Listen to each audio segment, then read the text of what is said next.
இன்னைக்கு நம்ம நேரம் மற்றும் காலம் டைம் அண்ட் ஒர்க்கு பார்க்க போகிறோம்.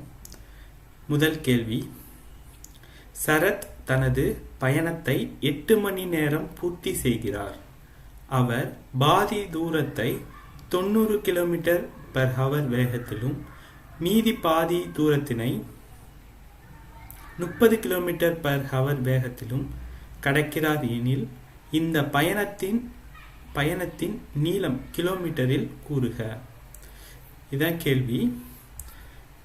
இப்போ இதில் நம்ம ஸ்பீடுக்கான ஃபார்முலா என்னன்னு பார்ப்போம். வேகம், அதான் ஸ்பீடு. வேகம் ஈக்குவல் டு தூரம் பை காலம். இதுதான் வேகத்துக்கான இது. இதில் நம்மளுக்கு வேகம் கொடுத்துருக்காங்க, தூரம் தெரியும், காலம் மட்டும் டோட்டலில் கொடுத்துருக்காங்க. அப்போ இதை நம்ம மாற்றி எழுதிக்கலாம். எப்படி எழுதிக்கலாம்னா காலம் ஈக்குவல் டு தூரம் டிவைட் பை வேகம், இப்படி மாற்றிக்கலாம். இப்படி மாற்றினதுக்கப்புறம் இதை எப்படி டிரைவ் பண்ணலான்னா, ஃபஸ்ட்டு நம்மக்கிட்ட 2 காலம் இருக்குது. மொத்த நேரம் 8 மணி நேரம். அப்போ ஈக்குவல் டு 8 hours போட்டுக்கலாம். இப்போ முதல்ல தூரம்ன்றது எக்ஸு, ஆனால் பாதி தூரம் தான், அதனால எக்ஸ் டிவைட் பை 2. அதில் எவ்வளோன்னா 90 km/h. அப்போ 90 × 90 அப்படின்னு வந்துடும். ப்ளஸ் திருப்பி தூரம் x/2, ஏன்னா பாதி தூரத்தை கலத்துருக்காரு, அதனால நேரம் எவ்வளோ வேகம்னா 30 km. இந்த ஃபார்முலாவை கனெக்ட் பண்ணிட்டீங்கன்னா அதுக்கப்புறம் ஈஸியாகிடும். இப்போ இந்த ஃபார்முலாவில் இதையும் பெருக்குனா 180 வந்துடும். அப்போ x/180 ப்ளஸ் x/60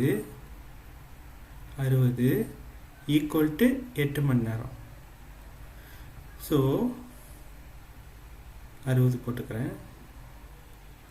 மேலே கீழேயும் 3ஆல் பெருக்கலாம். 3 இது 180 மாறிடும், 6×3 18ன்றதுனால.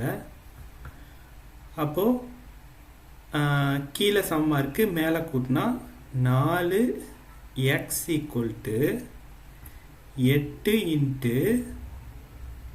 180 அப்படின்னு வந்துடும். இப்போது இந்த 4 கீழே கொண்டு போயிடலாம். கொண்டு போயிட்டா இப்போ டைரெக்டாகவே அடிச்சிடலாம். நீங்கள் 4 கீழே கொண்டு போனாலும் ஓகே, டைரெக்டாகவே அடித்தாலும் ஓகே. அப்போது 2 times வரும். அப்போது 2 × 180 360 தான் ஆன்சர். தூரம் 320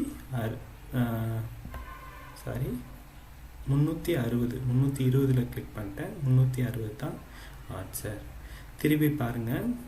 ஃபார்முலா வேகம் ஈக்குவல் டு தூரம் பை காலம். காலம் மட்டும் எடுத்துக்கிறோம். ஈக்குவல் டு தூரம் பை வேகம். தூரம் எக்ஸ்ன்னு எடுத்துக்கிறோம், x/2ன்னு எடுத்துக்கிறோம், × 90 ப்ளஸ் x/2 × 30, ஏன்னா இதோட ஸ்பீடு. இப்போது இதை x/360 ப்ளஸ் 3x/180, 60 180 அப்படின்னு மாற்றலாம். 6×3 18, அதனால் 3ஆல் பெருக்கிக்கிறோம். இப்போ அடிமானம் சமமாக இருக்குது. அடுக்க கூட்டினா 4x ஈக்குவல் டு 8 × 180.